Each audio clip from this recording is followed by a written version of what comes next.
Ya, selain di Tekelar, Sulawesi Selatan, pemirsa Kepala Bidang SMP Dinas Pendidikan Kota Medan, Sumatera Utara juga diduga mengarahkan para guru untuk memilih paslon nomor urut 2. Dari video yang berdurasi 2 menit 15 detik ini viral dan menghebohkan masyarakat Kota Medan. Dalam percakapan di video ini, seorang pejabat Distrik Kota Medan menyebut paslon nomor urut 2 memiliki kekuasaan. Prabowo Subianto yang menjabat sebagai Menteri Pertahanan, sedangkan Gibran Rakabuming Raka merupakan anak Presiden Jokowi. Dalam video ini juga disampaikan Gibran merupakan abang ipar dari Wali Kota Medan, Bobi Nasution. Bawaslu Kota Medan telah menelusuri kebenaran video ini. Dari Bawaslu Medan sendiri, langkah yang kita lakukan apa aja, Bang? Ya itulah, kita penelusuran, kita ke lokasi, mungkin beberapa teman-teman wartawan sudah ada yang melihat bahwa kita melakukan penelusuran ke sana karena kita harus mengetahui siapa orang-orangnya, di mana lokasinya. Jadi harus penelusuran dulu yang kita dahulukan, Pak. Sehingga nanti mungkin kita lakukan klarifikasi dan lain-lainnya, Pak. Ya, pemirsa, beragam dugaan kecurangan dalam kontestasi pemilu 2024 terus merebak. Dan untuk membahasnya lebih lanjut, sore ini telah bergabung bersama kami pengamat politik sekaligus Direktur Lingkar Madani Indonesia Ray Rangkuti, Jubir TPN Ganjar Mahfud Tama Satria Langkun, Ketua Umum Perjuangan Rakyat Nusantara atau Pernusa Norman Hadinegoro, dan Jubir Timnas Amin Syahganda Nainggolan. Selamat sore Bapak-bapak semuanya. Sore. Selamat sore. Baik, kita mungkin ke TPN terlebih dahulu, Mas Tama. Hari ini tim hukum TPN ke kantor Bawaslu untuk melaporkan sejumlah dugaan kecurangan pemilu. Apa saja kasus-kasus yang dilaporkan, Mas Tama? Ya, Nadia, seperti yang tadi sudah ditayangkan juga, kami juga sudah melaporkan semua informasi-informasi yang dimiliki. Tadi sudah disebutkan misalnya di Batubara, kemudian hubungan dengan Sekda, juga ada yang berhubungan sama oknum ASN lainnya. Artinya informasi-informasi yang ada, berita-berita dugaan yang ada, itu juga disampaikan semua. Jadi kita berharap Bawaslu juga melakukan langkah-langkah penelusuran. Tadi juga sudah ada konfirmasi, beberapa yang di tingkat daerah, Bawaslu di daerah juga sudah melakukan penelusuran. Dan kita berharap ini kemudian juga mendapatkan respon yang kuat, respon yang benar begitu dari Bawaslu tingkat pusat begitu ya. Harapannya agar dikawal, kalau kemudian terjadi kecurangan tentu langkah-langkah dan kemudian tindakan-tindakan itu perlu untuk diambil oleh Bawaslu. Demikian, Mbak Nadia. Baik, Mas Tama, tadi barang bukti apa saja mungkin yang sudah disampaikan juga ke Bawaslu, dan apakah Bawaslu menyampaikan proses ini akan berlangsung berapa lama untuk pemeriksaan dari aduan yang dibuat oleh TPN tadi? Ya, untuk responnya sendiri kita belum tahu akan berapa lama, tapi untuk dokumen-dokumen, informasi-informasi, saya rasa hampir sebagian besar informasi itu diperoleh dari publik, informasi-informasi juga yang sudah beredar di media sosial maupun media-media lainnya. Jadi memang kita juga meneruskan informasi-informasi yang datang kita, informasi-informasi yang kita miliki ke Bawaslu. Harapannya agar kalau betul memang telah terjadi dugaan-dugaan ini tentu juga harus dilakukan penelusuran dan kemudian diambil sebuah keputusan apabila memang peristiwa benar-benar terjadi. Baik, artinya ini kasus-kasus yang viral tadi yang kita lihat rekaman dari guru, kemudian sekda, ini juga termasuk yang dilaporkan tadi ya, Mas Tama. Mungkin kita ke Timnas Amin sekarang, Bang Syahganda. Ini tadi dari TPN sudah melaporkan beberapa dugaan kecurangan. Apakah dari Timnas Amin juga akan mengikuti jejak TPN, melaporkan ini ke Bawaslu atau seperti apa? Ya, saya belum tahu kalau tim hukum Amin akan melaporkan. Ya, tapi pertama saya mengapresiasi langkah dari tim Ganjar Mahfud. Ya, yang kedua bahwa selama ini kan cunnya itu antara tim Ganjar Mahfud dengan timnya Amin kan sudah sejalan, bahwa 01 dan 03 ini merasa ada ancaman besar terhadap kecurangan. Ya, sebenarnya ini viral-viral yang dilakukan oleh media sosial dan kemudian diangkat seperti pada Sindo News ini adalah satu upaya daripada yang disebut sebagai no viral no success itu, no viral ini. Jadi kita viralkan aja terus karena memang kecenderungan ke arah pemilu curang ini akan terus menguat. Jadi kita memang kekuatan paslon-paslon yang 01 dan 03 dan kemudian kekuatan rakyat memang harus mengantisipasi jangan sampai kecurangan itu ya semakin masif dan kita sudah tidak bisa melawannya lagi gitu. Itu tanggapan saya. Baik, artinya dari Timnas Amin belum tahu apakah akan menempuh jalur hukum ataupun juga akan melaporkan dugaan kecurangan ini ke Bawaslu, begitu ya Bang Syahrian? Ya, nanti saya akan tanya ke teman-teman Pak Ari Yusuf dan teman-teman di Timnas Amin, karena saya ini agak mendadak dihubungi tadi ya, masih di Bandung perjalanan. Nanti saya coba hubungin. Baik, Bang Syahrian, tapi dari kasus-kasus yang mencuat belakangan ini seperti yang tadi kita lihat ada viral video Forkopimda, kemudian juga dari sekretaris daerah dan tadi juga bahkan ada ASN yang merupakan guru yang menggadang-gadang paslon lain. Apakah dari Timnas Amin menilai ini menguntungkan ataupun merugikan untuk paslon Anda? Ya pasti dong, karena ini kan bukan tahun ini saja, mulainya kan dari tahun lalu. Ya, dari tahun lalu kecenderungan melapor-laporkan, ya, kemudian kecenderungan melakukan seperti kasus Boyolali ya, ada oknum katanya. Tapi kan misalkan pemukulan terhadap orang yang naik motor Bronx itu kan hal baru yang terjadi dalam konteks dalam persepsi saya yang membuat rasa takut di pasangan, kalau di sana ya pasangan 03 dan 01 juga. Kemudian laporan yang masuk ke kantor Menko Polhukam Pak Mahfud MD kan dia terima laporan terus secara resmi. Ya memang banyak ya kejanggalan-kejanggalan yang bisa dilaporkan kepada Bawaslu. Nah, tapi yang terakhir ini kalau nanti misalkan kelompok civil society yang dipimpin oleh Pak Dr. Ferry Amsari, saya kemarin sudah lihat. Jadi mereka tuh melakukan riset serius tentang kecurangan. Jadi mereka punya mapping dan kecurangan itu penyebarannya itu sudah seluruh Indonesia, ya termasuk misalkan penempatan kepala-kepala daerah dan lain-lain. Nanti mungkin dia akan rilis dalam tempo 1-2 hari lagi. Saya pikir Pak Dr. Ferry Amsari bisa juga diundang oleh Sindo News ya. Jadi kecurangan masif ini akan terjadi karena apa? Karena memang kelompok 02 ini kan memang terlalu berhasrat untuk menang satu putaran, ya padahal potensi dia kan potensi mati di 40%. Bagaimana selisih di 10%-nya itu bisa diperoleh kalau misalkan tidak main secara agresif ya. Tentu kalau secara agresif itu bisa akan memicu adanya kecurangan-kecurangan. Jadi kita kemarin di acara 50 tahun malaria, malapetaka 15 Januari bersama ratusan aktivis di situ. Ya udah semuanya saling merasa bahwa musuh bersama ini ya 02 karena 02 ini potensi kecurangannya akan terus besar gitu. Baik, menarik, artinya Anda menilai ini kecurangan masif terjadi karena ada yang berhasrat untuk menang dalam satu putaran ya. Mungkin kita ke Bang Norman. Ini Bang Norman bagaimana tanggapannya dari kemarin ini terus mencuat dugaan kecurangan, ketidaknetralan yang lagi-lagi mengarah ke paslon nomor urut 2. Ini bagaimana tanggapannya mungkin Bang Norman? Iya. Ini bagus ya, namanya dugaan.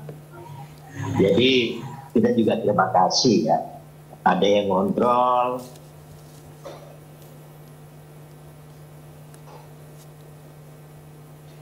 Bang Norman? Bahwa ada kegiatan kecurangan, inilah tugas ya.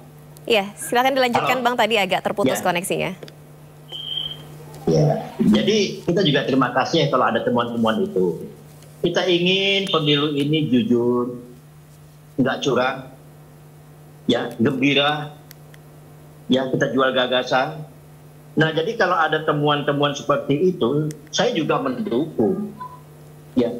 Termasuk juga ada kalau kita mendapat temuan-temuan di paslon lain, kita juga akan buka. Gitu. Jadi sebenarnya nggak ada kendala ya. Seperti kayak tadi video itu pernah saya lihat sekilas. Tapi antara mulut dan ucapan tuh nggak sinkron gitu. Ini jangan-jangan ini editan atau bagaimana namanya orang mau kalah sih. Ya paslon 3 itu sudah mau kalah, nanti dicari-cari lah kesalahan 02. Ya kan termasuk 01. Nah, oleh karena itu silakan. Kita tidak keberatan kok. Silakan dicari lagi temuan-temuan itu supaya pemilu ini jelas. Ya, jadi kalau kita menang tuh tanpa ngasorake. Ya, tanpa orang sakit hati. Kita memang menang memang dari rakyat Indonesia yang memilih. Bukan dari kecurangan. Itu jawaban saya pertama, ya. Yang kedua masalah sekda, ya. Kalau sekda tidak menyebut-nyebut masalah paslon. Sekda itu tugas dia memotivasi masyarakatnya, guru dan segala macam. Dia pernah berharap, Pak Jokowi pernah mengatakan seperti itu. Apa salah? Ya nggak salah dong. Jangan dikait-kaitkan dengan itu, dengan karena tidak menyebutkan itu yang namanya Gibran, yang namanya Prabowo. Ya, saya terima kasih terhadap teman-teman seperti itu. Tidak perlu dicari lagi teman-teman yang lebih mantap lagi. Baik, Bang Norman, artinya menurut Anda video yang viral seperti yang dilakukan Sekda ini, yang menjanjikan kepada ASN ini menurut Anda tidak salah ataupun tidak merupakan pelanggaran pemilu seperti itu, Bang Norman? Oh tidak. Itu Sekda bicara tentang terhadap programnya.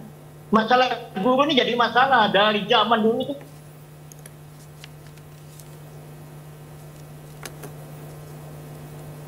Guru jadi masalah. Mereka berharap yang akan dapat juga yang jadi presiden, berharap gaji guru itu bagus dan segala macam itu deh. Baik, artinya kalau Bang Norman menilai ucapan dari Sekda ini yang menjanjikan ASN kalau pasangan 02 ini terpilih, ini bukan merupakan sebuah kecurangan atau pelanggaran karena ini merupakan program dari Sekda ini, begitu ya Bang Norman ya. Baik, bukan mungkin kita 02 saja. Mungkin pemenangnya mungkin 01, 03. Kalau guru ini jadi masalah nasional. Ya, semua kita tolong, kita bantu. Karena guru ini, waduh, ada gajinya hanya 300.000 satu bulan. Nah ini yang masalahnya. Jadi wajar kan kalau Sekda memberi harapan kepada guru-guru ya. Nah kebetulan PNS dicurigai, wah ini pasti ikut 02. Padahal sudah diwanti-wanti ya Pak Presiden itu bahwa jangan ada baik TNI, PNS, polisi harus netral. Nah, saya yakin ya paslon 1 dan 3 ini sangat berburuk sangka. Ya nggak apa-apa, kita terima keadaan itu. Itu Mbak. Baik Bang Norman. Mungkin kita ke Bang Ray Rangkuti. Bang Ray Rangkuti, tanggapannya seperti apa? Anda melihat beberapa kasus yang mencuat beberapa hari terakhir ini, ada video viral Sekda, Forkopimda, kemudian juga dari ASN yang merupakan guru. Terkait dengan video-video viral ini, apa tanggapan Anda dugaan kecurangan pemilu yang marak terjadi? Ya, yang pertama tentu harus dilakukan investigasi oleh Bawaslu. Kuncinya sebetulnya ada di Bawaslu ini. Bawaslu bisa nggak melakukan investigasi terhadap semua dugaan kecurangan, ya, ketidaknetralan yang muncul. Ini udah berulang-ulang sebetulnya gitu. Yang uniknya sampai sekarang kita belum tahu ya tindak lanjutnya seperti apa di tengah Bawaslu. Dan Bawaslu itu seperti mengerjakan hal-hal yang sebetulnya menurut saya bisa dikerjakan 2-3 hari ini bisa berminggu-minggu. Kecuali kasus batubara. Nah batubara itu kalau saya lihat tadi tayangannya menarik juga itu ya. Kan batubara mengatakan Bawaslu batubara mengatakan tidak ditemukan dugaan adanya pelanggaran karena suara yang muncul di video dengan suara yang sesungguhnya itu berbeda. Alias video itu adalah hoax gitu. Nah hoax itu juga pelanggaran pemilu. Mestinya Bawaslu udah pindah itu kasusnya dari adanya dugaan ketidaknetralan menjadi adanya penyebaran hoax di dalam pelaksanaan pemilu.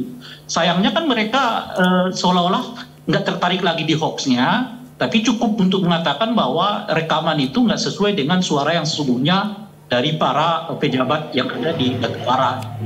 Itu satu tuh.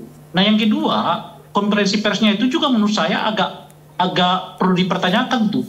Mestinya konferensi persnya itu tidak perlu didampingi oleh tentara atau didampingi oleh pejabat batubara, pejabat daerah batubaranya. Nah ini kan bagaimana kita melihat ketua Bawaslu Batubara konferensi pers, di sampingnya ada tentara, di sampingnya adalah pejabat batubara gitu. Nah itu juga dalam konteks pemilu yang demokratik itu konferensi persnya itu cukup dilakukan sendiri oleh Bawaslu. Kita belum pernah melihat ada konferensi pers yang dilakukan oleh Bawaslu RI misalnya dengan model yang kayak begitu, di mana mereka yang diduga ya terlibat di dalam pelaporan itu malah ikut konferensi pers untuk menyatakan bahwa tidak ada pelanggaran di dalamnya. Nah, yang ketiga, untuk kasus karena tidak ada pelanggaran disebutkan di situ itu, selain tugas Bawaslu Batubara untuk menindaklanjutinya, kemungkinan adanya penyebaran hoax di dalam pelaksanaan pemilu, itu juga tugas polisi. Nah, kita berharap polisi Batubara ya segera melakukan tindak lanjut untuk memastikan siapa yang menyebarkan video hoax itu ke masyarakat gitu. Karena itu jelas pidana ya. Nah, tapi kalau cuma hanya berhenti di soal tidak ada kecocokan antara suara yang beredar di video dengan yang sesungguhnya, lalu diabaikan, itu artinya menanggung masalah gitu. Itu artinya nggak menyelesaikan masalah sebetulnya, kecuali menyelesaikan pada aspek itu bukan itu bukan tindak yang tidak netral, tetapi hoaxnya, pelaku hoaxnya, penyebaran videonya macam-macam, kemudian nggak ditindaklanjuti secara hukum gitu. Nah itu tahun tuh, mestinya begitu tuh, mestinya dikejar tuh gitu. Nah yang kasus PNS, saya kira itu kalau dilihat dari kasusnya 2 hari 3 hari aja cukup dilakukan oleh Bawaslu Kota Medan. Karena itu pelanggaran yang sangat mudah diidentifikasi, sama seperti Bawaslu Batubara, kan mereka cukup 2 hari lalu menyatakan tidak ada pelanggaran meskipun menyisakan persoalan gitu ya. Persoalannya itu tadi ya kan, kalau itu hoax mestinya ya Bawaslu meminta polisi untuk segera melakukan penindakan hukum, karena itu jelas ya bertentangan dengan tindak pidana biasa dan bertentangan dengan pemilu yang demokratik juga. Itu juga pelanggaran penyebaran hoax dalam pemilu, itu juga pelanggaran gitu. Nah, maksud saya adalah dengan kasus-kasus yang ditangani serba tanggung ini, pada akhirnya akan membuat kita saling bertanya-tanya aja. Ya, kan itu dugaan saja, ya itu kan nggak ada buktinya gitu. Ini macam-macam gitu. Yang pada akhirnya nggak menyelesaikan masalah, alih-alih menyelesaikan masalah yang muncul adalah makin banyak masalah dengan argumen yang sama, dengan ngeles yang sama gitu.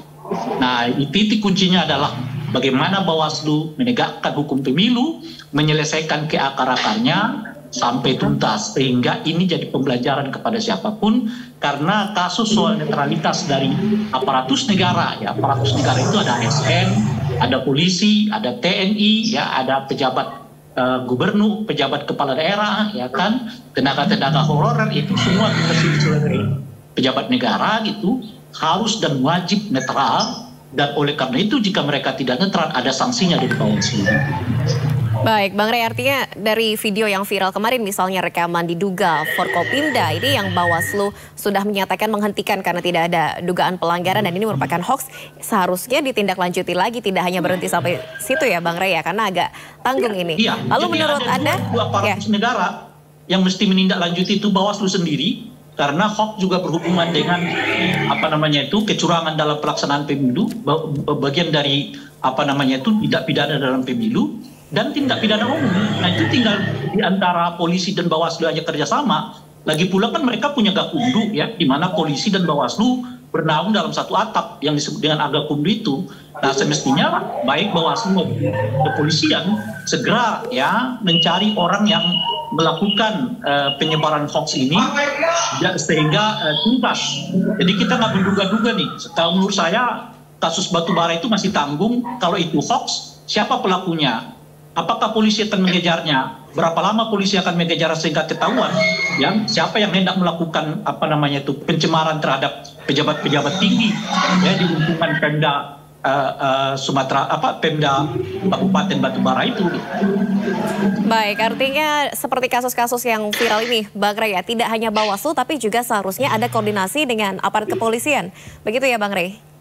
Iya, karena mereka kan sudah bernaung dalam satu atap, namanya Gakumdu. Ya, Gakumdu itu adalah penegak hukum dari 3 sektor, Bawaslu, Kejaksaan maupun kepolisian. Nah itu dinyatakan hoax. Ya udah, kalau begitu ya polisi ya Bawaslu penjara tuh penyebar hoaxnya siapa gitu. Kalau mereka nggak mengejar ya itu gantung namanya. Ya tetap aja orang jadi bertanya-tanya benar nggak itu keputusannya, kan kira-kira begitu. Baik. Jadi ini seharusnya memang untuk langkah-langkah melaporkan terkait dugaan kecurangan pemilu ini tidak hanya berhenti sampai di Bawaslu saja, tapi seharusnya ada pihak kepolisian yang ikut serta untuk mengusut dugaan kecurangan ini. Mungkin kita kembali ke TPN, Mas Tama. Apa upaya selanjutnya yang akan dilakukan oleh TPN untuk mencegah potensi-potensi kecurangan seperti ini kembali terjadi, Mas Tama? Iya, Mbak Nadia, tentu saja yang kita laporkan, kita kan kemudian menggunakan hak kita sebagai peserta pemilu untuk menyampaikan semua temuan-temuan yang didapatkan. Dan tentu saja ini punya dasar dan tidak kemudian dicari. Ini beda dari ruang publik, kita tangkap sebagai sebuah informasi, ada juga teman-teman pemantauan yang melaporkan kepada kami, tentu ini harus kita respon. Itu yang pertama. Nah, berikutnya terkait dengan pemeriksaan yang di Batubara, tentu saja kita kan harus juga melihat apakah kemudian kesimpulan yang Bawaslu daerah ambil itu soal kecocokan suara dan segala macam, apakah sudah lewat dari misalnya forensik, karena dia bicara soal kecocokan antara suara video dengan suara nyatanya. Apakah kemudian Bawaslu sudah koordinasi misalnya dengan Gakumdu, dengan kepolisian yang memang memberikan teknologi untuk mengecek hal itu. Sehingga kemudian kita juga diyakinkan bahwa keputusan yang diambil oleh Bawaslu di tingkat daerah itu betul-betul sudah melewati tahapan-tahapan dan mekanisme pemeriksaan yang benar. Nah, jadi itu yang kita lihat. Jadi kita tidak mau main tuduh, kita tidak mau membangun opini, tapi kita melamporkan fakta-fakta yang ada sehingga nanti ada keputusan juga yang jelas dari Bawaslu. Jadi kita belum lihat ini sudah selesai karena ada banyak hal-hal yang kemudian tentu saja kita harus lihat tadi. Contohnya soal apakah sudah dilakukan misalnya forensik terhadap video, ya karena sudah ada kesimpulan tuh nggak cocok nih antara video dengan suara orang, apakah itu sudah dilakukan. Nah ini kan hal-hal yang kemudian kita perlu ketahui sehingga proses pemeriksaannya dilakukan secara prudent. Nah yang ketiga, kalau menurut saya yang paling penting yang nomor 3 adalah terkait dengan keterangan terkait dengan informasi-informasi yang ada gitu ya. Jadi halo Bung Tama, boleh saya tanya nggak ya? Halo Bung Tama, boleh saya tanya nggak ya? Halo. Ya silakan Bang. Itu yang dilaporkan oleh TPN ke Bawaslu itu hasil penyelidikan Bawaslu Batubara atau melaporkan kejadiannya begitu? Kita sejauh ini melaporkan kejadiannya, informasi-informasi yang ada kita sampaikan juga karena biar ini semua termonitoring, begitu. Ya kan kalau peristiwanya udah dinyatakan tidak ada oleh Bawaslu Batubara kan? Iya, makanya kemudian kan ada 3, Bang. Jadi memang sekaligus kita ingatkan lagi, ini bagaimana proses pemeriksaannya, kita juga pengen tahu seperti apa. Kalau memang dia tidak ada, tidak terjadi, itu seperti apa pemeriksaannya. Kan kita juga boleh dong mengetahui hal tersebut. Nah, ini disambungkan juga dengan laporan-laporan lainnya yang kemudian secara sekaligus kita sampaikan. Karena kan ini kan bagian juga dari upaya-upaya monitoring. Jadi saya rasa juga semua paslon 01, 02, 03, saya rasa juga penting untuk melakukan hal yang sama ketika ada pelanggaran-pelanggaran terjadi. Kita harus sampaikan itu ke muaranya, yaitu ke Bawaslu. Sehingga tidak menjadi sumir, tidak menjadi isu-isu yang kemudian menyesatkan. Begitu, Bang. Baik, artinya Mas Tama, ini memang TPN ingin mengetahui kajian selengkapnya dari Bawaslu ya, kalaupun tidak ditemukan dugaan kecurangan, tapi ingin juga mengetahui laporannya seperti apa dan apa saja yang sudah dikumpulkan. Seperti itu ya Mas Tama. Kita ke Bang Syahganda mungkin dari Timnas Amin. Apa upaya yang akan dilakukan dari Timnas Amin ini untuk mencegah potensi-potensi ataupun adanya kecurangan seperti ini kembali terulang? Bang Syahganda. Ya, karena skala kecurangan ini kan akan sangat besar dan masif. Ya, dimulai dari politik dinasti yang sudah diangkat oleh The New York Times kemarin 3 hari lalu, yang membuat judul is it the democracy or political dynasty, ya. Artinya internasional seperti majalah New York Times itu sudah melakukan satu pertanyaan. Dan ini akan sangat besar menurut saya. Kalau politik dinasti itu sangat besar, nanti kecurangan yang bakal terjadi. Sehingga memang harus dipikirkan strategi ya. Dari 01 tentu kita sedang berpikir bagaimana membangun quote-unquote aliansi dengan 03 khusus untuk isu netralitas pemilu ini. Ya, tadi Pak Norman misalkan bilang kita senang, ya nggak apa-apa Pak Norman senang ya kan, tapi kan kita sudah melihat tanda-tanda bahwa politik, dinasti dan politik ya, ingin memenangkan, jadi negara ini dipakai untuk memenangkan, itu kan berlangsung. Ya, kalau kita bandingkan misalkan di tahun 2014 ketika besannya Presiden SBY ya, ingin menjadi wakil presiden, ya dia langsung mundur dari wakil presiden. Ya, jadi sebenarnya kan ini juga salah satu di mana kita melihat ya bahwa tidak mungkin seorang ya, menteri-menteri yang mencalonkan diri, kan, itu tidak memanfaatkan. Ya, misalkan ketika kemarin Menteri Perdagangan di Semarang minta kepada pedagang pasar yang dia hadir ke sana sebagai menteri, artinya memakan pajak negara, tapi nunjuk-nunjuk 02. Jadi kalau kita sholat, kalau bisa tangannya 2 gitu. Iya kan? Nah, hal-hal itu kan kita pasti akan terus terjadi. Nah, bagaimana cara kita misalkan ya ini untuk menggerakkan rakyat secara keseluruhan ya, untuk terlibat aktif. Itu yang pertama. Yang kedua, ya seperti tadi kasus-kasus Bawaslu dan lain-lain. Ya, bagaimana supaya rakyat tetap melakukan tekanan? Ya, karena tidak mungkin tidak ada api kalau tidak ada asap, kalau tidak ada api. Ya, itu yang di Medan dan di Batubara itu. Ya, seperti kata Bung Ray Rangkuti tadi, kalau tidak ada apinya berarti ada asapnya. Kalau dia bukan kasusnya berarti ada hoaxnya. Ya, hoax itu kan harus diselidiki juga. Masa ada orang terang benderang ya membicarakan soal pemenangan 02 kemudian kita tutup aja begitu aja. Harusnya betul kata Bung Ray tadi, ya diselidikin lagi ada apa, siapa, di mana. Kalau misalkan dia menjelaskan itu ya harus forensik lah. Jangan cuma misalkan itu didampingin oleh pihak aparat dan lain-lain, kelihatan tidak netral kan. Yang kedua yang saya lihat di kampung saya di Medan itu ya yang ngomong PGRI tadi itu kan saya lihat kepala bidang SMP, Kadit SMP Dinas Pendidikan Kota Medan misalnya seperti itu. Nah itu pasti banyak terjadi, bukan kita bilang misalkan itu hanya digerakkan, tapi juga banyak orang-orang yang cari perhatian ya, orang-orang yang pengen macam-macam lah. Nah ini banyak juga, jadi harus kita kerja keras. Jadi kalau Pak Norman tadi mau netral ya kita senang. Netral ya ayo kita bangun frontnya. Karena saya sendiri 2 kali jadi direktur ya, saya direktur kampanyenya Prabowo, direktur relawannya Prabowo di 2014. Dan saya ingin juga kalau Prabowo menang, yang menang jangan curang gitu loh. Itu yang saya kasih tahu teman-teman saya di dalam lingkungan lingkungan 02 yang kebetulan mungkin puluhan yang di dalam TPN itu, di dalam timnya mereka itu teman-teman saya. Saya bilang kita ini kan pro demokrasi. Kalau kita pro demokrasi, kalau Prabowo menang aja. Makanya teman-teman kebanyakan di lingkungan saya itu melihat faktor Jokowi ini pada akhirnya akan menjadi beban terhadap demokrasi itu. Nah ini yang kita lihat, harusnya Prabowo di 2019 dia itu betul-betul bisa bertarung secara demokratis. Tapi sekarang jadi nyangkut-nyangkut nih, nyangkut-nyangkut dengan kekuasaan negara gitu. Nah ini agak bahaya. Jadi memang harus kerjasama ya dari semua. Saya 0103. Baik, Bang Syahganda, menarik poin Anda, artinya tidak boleh memanfaatkan kekuasaan ataupun kedekatan untuk menggerakkan rakyat, terutama dalam pemilu 2024 ini. Dan Timnas Amin juga sama-sama mendukung seperti tadi perkataan dari Bang Tama. TPN juga ingin agar ini diusut ya, sampai tuntas ya Bang, dengan berkoordinasi dengan aparat penegak hukum seperti itu ya. Ya.